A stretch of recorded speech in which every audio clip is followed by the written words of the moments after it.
সেই সমস্ত দিনের কথা আমরা ভুলতে পারবো না যদি আমরা ফ্যাসিবাদের বিষাক্ত দাগ এবং কামড় আমরা যেটা দেখেছি, সেই কামড়ের মধ্যেও যারা প্রতিরোধ করেছেন, প্রতিবাদ করেছেন, তাদের মধ্যে এখানে যারা বসে আছেন তারা অনেকেই ভূমিকায় অনস্বীকার্য। এটাকে বাদ দিয়ে ফ্যাসিবাদের বিরুদ্ধে কোনো ইতিহাস লেখা হলে সেই ইতিহাস সঠিক হবে না। খোকন ভাই, ব্যারিস্টার খোকন ভাইয়ের কথা বলছি। সেই মানে মাদ্রাসা কোর্টে জজ সাহেবের সাথে আমরা তার লড়াই দেখেছি। জজ সাহেব পুলিশকে বলছে যে ওনাকে এখনই অ্যারেস্ট করুন। আমরা সবাই বসে আছি, সিরিয়াল নেতৃবৃন্দ সবাই আছেন, মহাসচিব সহ, স্ট্যান্ডিং কমিটির মেম্বাররা সহ। উনি যখন তীব্রভাবে আর্গুমেন্ট করতে করতে জজ সাহেবকে অ্যাকুজ করতে, কারণ এগুলো জজ যা ছিল শেখ হাসিনার আমলে সব শেখ হাসিনার চাকর বাকর ছিল, এই ব্যাপারে তো কোনো দ্বিধা নেই, কোনো প্রশ্ন নেই। তো সেই চাকর বাকর জজের বিরুদ্ধে সাহস করে দাঁড়িয়ে খোকন ভাইদের সেদিনের সংগ্রাম, আমি যদি ভুলে যাই খন্দকার মাহবুব হোসেনের কথা, এই বৃদ্ধ মানুষ, ব্যারিস্টার জমিরুদ্দিন সরকারের কথা, জয়নাল ভাইয়ের কথা, কার কথা বলবো? হ্যাঁ, মোহাম্মদ আলী সাহেব, সাবেক প্যাট্রোল, এই যে মোহাম্মদ আলী সাহেব, ব্যারিস্টার মওদুদ আহমেদ, এদের যে এই বয়স্ক মানুষরাও যে ফাইটটা করেছেন সেটা তো তুলনাহীন, একেবারে তুলনাহীন। তো এটা তো মানে 17 বছর পর আজকে অনেকে ক্রেডিট দিচ্ছেন যে হ্যাঁ ঠিক আছে, ছাত্ররা বেরিয়ে এসছে, আন্দোলন, এটা একটা সফলতার জায়গায় এসছে। কিন্তু তার আগে শেখ হাসিনা তার ফ্যাসিবাদী শাসন কণ্টকমুক্ত করতে এটাকে একেবারে মসৃণ করার জন্য কাউকে বাদ দেয়নি। বারবার কারাগারে নিয়ে গেছে ব্যারিস্টার মওদুদ আহমেদকে, ব্যারিস্টার রফিকুল্লাহ ইসলাম সাহেবকে, MK আনোয়ার সাহেবকে নিয়ে গেছেন, খন্দকার মাহবুব হোসেনের মতো বয়োবৃদ্ধ মানুষকে নিয়ে গেছেন, খোকন ভাই এরা তো আছে। তো এই যে 17 বছর টানা প্রতিদিন প্রতিনিয়ত, আমরা তো রাজনৈতিক কর্মী মাঠে ময়দানে থাকি, কিন্তু এই সমস্ত বরেণ্য আইনজীবীরা কেউ শেখ হাসিনার বিষাক্ত ছবল থেকে, তার কালো থাবা থেকে কেউ মুক্তি পায়নি।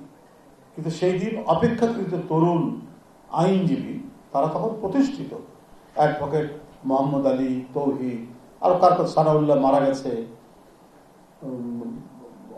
অনেক নাম, অনেক বড় লিস্ট, তালিকা বলতে হয় যারা কাজ করেছে। তো সেই দিন থেকে আমি তাদের ভূমিকা সম্পর্কে জানি। এরা শুধু আইনজীবী নয়, এরা গণতন্ত্রের প্রহরী হিসাবে কাজ করেছে। কারণ তাদের সেদিন সমুজ্জ্বল উপস্থিতি এই আদালত প্রাঙ্গণে না থাকলে শেখ হাসিনাকে দুর্বল করা যেত না। ও যতই তার ভয়ঙ্কর রূপ দেখিয়েছে, তারপরেও কিন্তু কেউ, নেতাকর্মীরা তো সেটা ভিন্ন ব্যাপার, কিন্তু আইনজীবীরাও তাদের নিজস্ব অবস্থান ত্যাগ করেনি। এটা যে কত বড় গর্বের সেটা আমরা সবাই জানি। আইনজীবী যারা, এই যে আদালত, এই যে আইনি প্রক্রিয়া, এটা শেখ হাসিনা ধ্বংস করে দিয়ে গেছে, একেবারে ধ্বংস করে দিয়ে গেছে।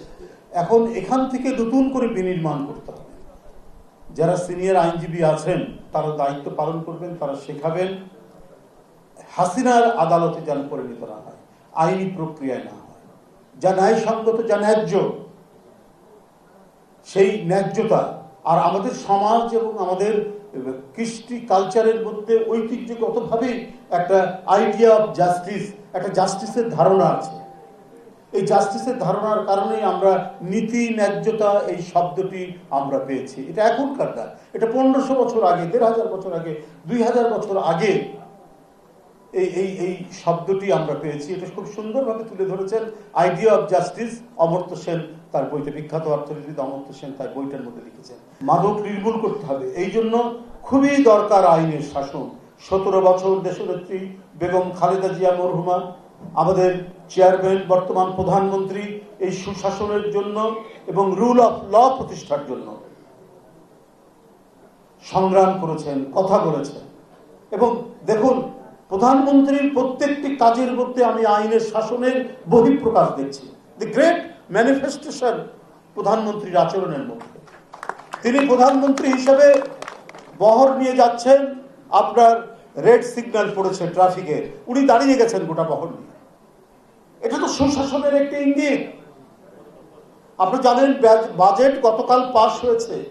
ঐতিহ্য হচ্ছে বাজেট পাস হওয়ার পর একটা ডিনারের আয়োজন হয়, লাঞ্চ বা ডিনার। সেটা তিনি বাতিল করেছেন, কারণ ওখানে মিনিমাম 50 লক্ষ টাকার মতো খরচ হয়। এগুলো হচ্ছে সুশাসনের এক একটা ইঙ্গিত বহ, সুশাসনের নজির। কিন্তু এটার পরিধি আরো বিস্তৃত করতে হবে। সমাজের মধ্যে সুশাসন প্রতিষ্ঠিত করার প্রধান দায়িত্ব হচ্ছে, সবার প্রধান দায়িত্ব হচ্ছে আইনজীবী।